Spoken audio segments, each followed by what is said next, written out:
ఇవాళ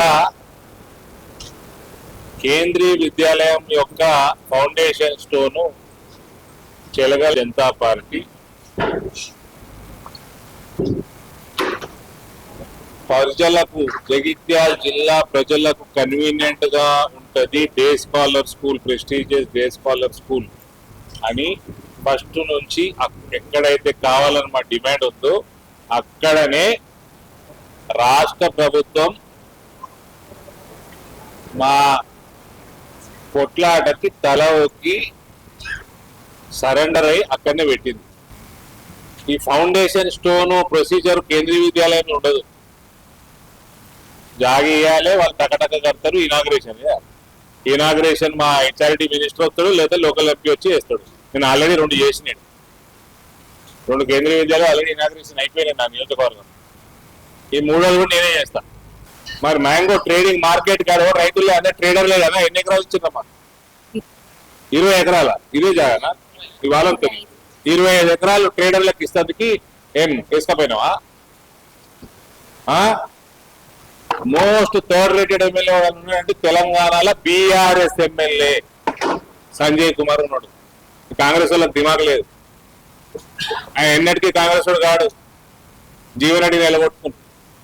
జీవన్ రెడ్డి గారు వయసు ఎక్కువైనా, ఆయన ఫ్యూచర్ లో ఎలక్షన్లు కొట్లాడినా కొట్లాడకపోయినా ఆయన ఆశీర్వాదం మీ పార్టీకి అవసరం ఉండే. పార్టీలు మారితే తప్పు లేదు. అవసరం ఉంటే చాలా తెలంగాణ వచ్చినాక ఏ పార్టీ ఆ పార్టీ లేనే లేడు. అటు ఆంధ్రాలో లేడు, తెలంగాణలో లేడు.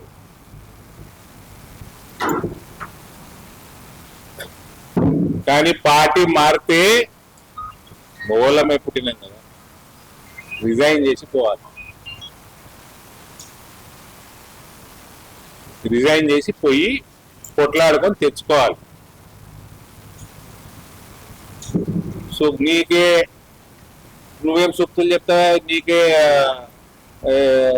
ఇవి లేదు, సంస్కారం లేదు, ఎథిక్స్ లేవు, నువ్వు వేరే వాళ్ళకి సూక్తులు చెప్తావు. మళ్ళీ దానికి తోడు ఇప్పుడు ఏదైనా మంచి ఇన్స్టిట్యూట్ వస్తే దానికి ఇప్పుడు నీకు ప్లే గ్రౌండ్ రాదు సరిగ్గా. రేపు ఫ్యూచర్ ఎక్స్పాన్షన్ ఉంటే పెద్ద క్వశ్చన్ మార్క్ ఉంటుంది. ఈ ముఖ్యమంత్రికి ఆల్రెడీ లెటర్ రాసిన, ఆ కాపీ మీ జిల్లా ఉమ్మడి జిల్లా మంత్రులకు కూడా పెట్టిన, ఇప్పించేయం రండి, లేదా రోజు పొద్దున కూడా ఇస్తామండి. మర్యాద ఇవ్వకపోతే రైతులు 25 ఎకరాలు ఎందుకు ఇచ్చినవా ట్రేడర్లకి? మాకు ప్రజలకి ఏది మంచిదో చేస్తూనే ఉంటాం. గ్యాప్ వాళ్ళు క్రియేట్ చేసుకుంటే అది వాళ్ళ దురదృష్టం. ఇప్పుడు రావాలి, ఎంత రావాలి, ఎక్కడ రావాలి అని మేమే నిర్ణయం చేస్తాం, బాధ్యత చేస్తాం. ఇక్కడ నెక్స్ట్ ఎమ్మెల్యే కూడా ఎవరు కావాలి అన్నది కూడా మేమే నిర్ణయం చేస్తాం. మేము గెలిపిస్తాం కూడా, ప్రజలు గెలిపిస్తారు. అదే చెప్తున్నా. దీనికి ఇప్పుడు ఆయన ఏమంటున్నాడు జర్నలిస్ట్ మిత్రుడు, నీళ్ళు పారించమని అపోజిషన్ పార్టీలు నీటి షార్టేజ్ ఉంది, సాగునీరు అయితే నీళ్లు ఇస్తనే లేరు, త్రాగునీరుకు కూడా ఇబ్బంది కలిగే పరిస్థితులు వచ్చినాయి. నీళ్లు వారించవా అని అపోజిషన్ పార్టీలు అడిగితే రక్తం పారిస్తా అంటారు. అందుకే అడుగుతున్నా, చంద్రబాబు నాయుడు గారు మీరు ఈయనకి ఏబిసిడీలు నేర్పక సంస్కారం కూడా రాలేదు ఈ ముఖ్యమంత్రికి. ఇక్కడ ఆనాటి పూర్వ ఇరిగేషన్ మంత్రి, మా రక్తం ఇస్తాము, నీ రక్తం ఎందుకరా నాయన? మీ కల్వకుంట్ల రక్తము తెలంగాణ ప్రజలను దోసుకున్న, వాళ్ళ చీము నెత్తురు దోసుకున్న తిండితోటి రక్తం వచ్చింది మీది, మీ కుటుంబం మొత్తం. మీ రక్తం ఎందుకు మళ్ళా? పాపం అది. వీళ్ళ రక్తము కల్వకుంట్ల కుటుంబము, హరీష్, వీళ్ళందరూ పాపం రక్తం వీళ్ళది. మీరు వారించుడు ఎందుకు? ఏమైనా వారించుకునేదంటే మీ కేసీఆర్ ఫామ్ హౌస్లో వారించుకోపోరు. No idea about any department, about administration. ఆయనకు చదువు లేదు, ఆయనకు సంస్కారం కూడా లేదు. ఆయన ముఖ్యమంత్రి ఏంటంటే అదృష్టానికి కరెక్ట్ టైంకి కాంగ్రెస్ పార్టీకి అధ్యక్షుడుగా ఒకటి చేసిండు. ఆయన పార్టీని అమ్ముకోకుండా టికెట్లు కరెక్ట్గా ఇచ్చుకున్నాడు.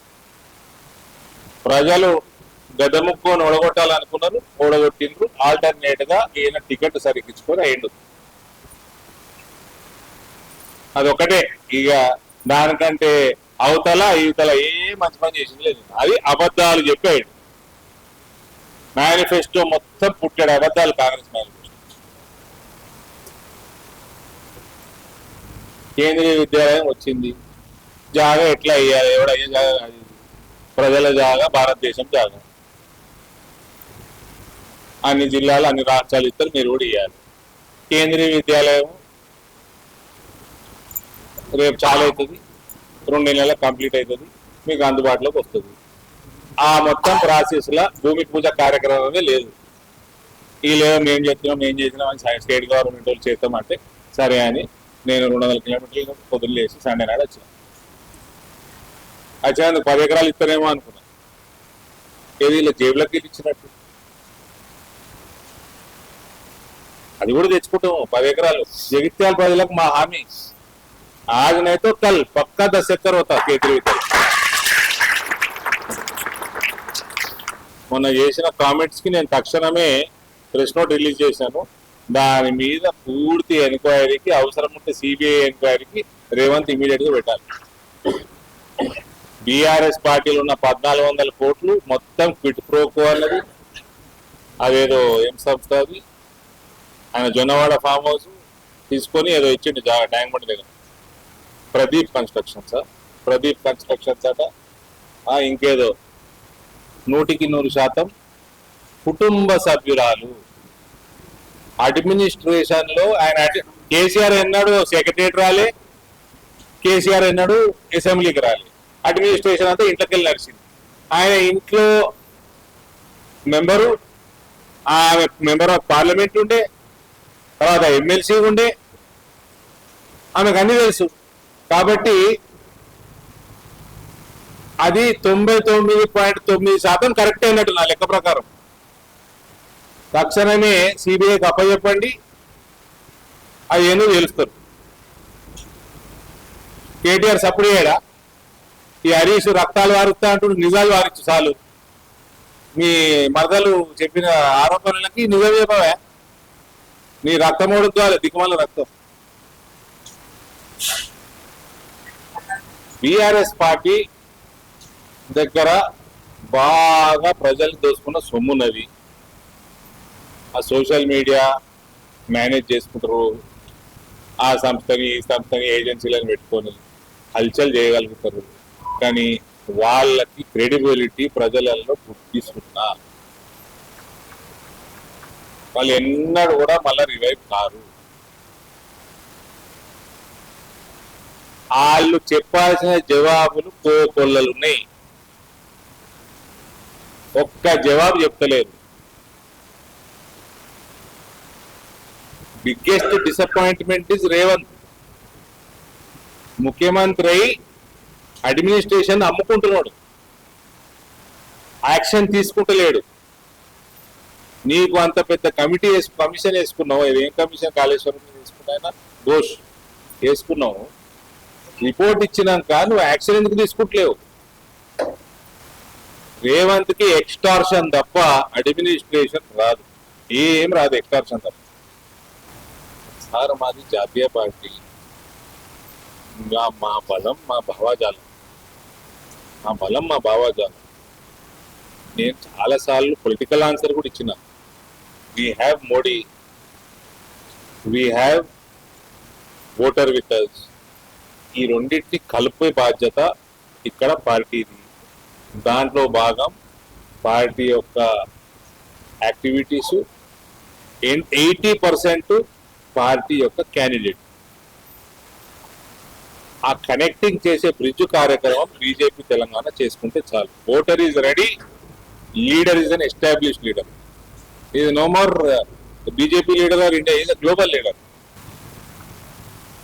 మొత్తం వ్యవస్థలను నాశనం చేసిండ్రు బీఆర్ఎస్, తర్వాత ఇప్పుడు కాంగ్రెస్.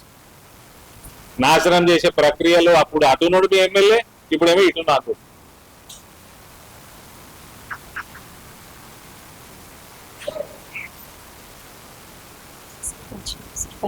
సర్పంచులు చాలా మంది నా దగ్గరకు వచ్చింది ఇవాళ. ఆ కార్యక్రమం మన కేవీ కార్యక్రమం నడుస్తూ ఉంటే ఇక్కడ ఎమ్మెల్యే చిల్లర మనస్తత్వము, ఈజీఎస్ నిధులు,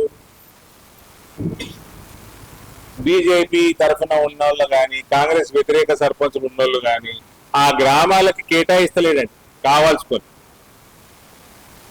కౌన్సిలర్లని, సర్పంచ్లని, జెడ్పీటీసీలని, ఎంపీటీసీని తీసుకొని కవిత ఈ పరిస్థితి అయింది. నెక్స్ట్ మీయోడే.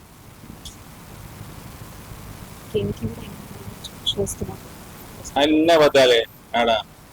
నాకే నవ్వు వస్తున్నది ఆడ స్పీచ్ ఇస్తున్నాడు. నేను కృషి చేసిన, నేను చెలిగల్లో పెట్టించిన కేవీ, దాని పచ్చి అబద్ధాలు ఉంటాయండి. పచ్చి అబద్ధాలు ఉంటాయా? ఈయన ప్రపోజ్ చేసిన జాగాలు కేంద్రీయ విద్యాలయం ఆఫీసర్లకు తిరస్కరించినాక మేము ఎక్కడి నుంచి అయితే ఫస్ట్ పెట్టాలన్నది ఆడనే ఫైనల్ చేసుకొని ఇవాళ ఆయనకి ఇవ్వాల్సి వచ్చింది, వాళ్ళ ప్రభుత్వానికి ఇవ్వాల్సి వచ్చింది. దానికి కూడా సిగ్గు లేకుండా అబద్ధాలు చెప్తున్నాడు. జగిత్యాల ప్రజలు నిర్ణయం చేసుకోవాలి.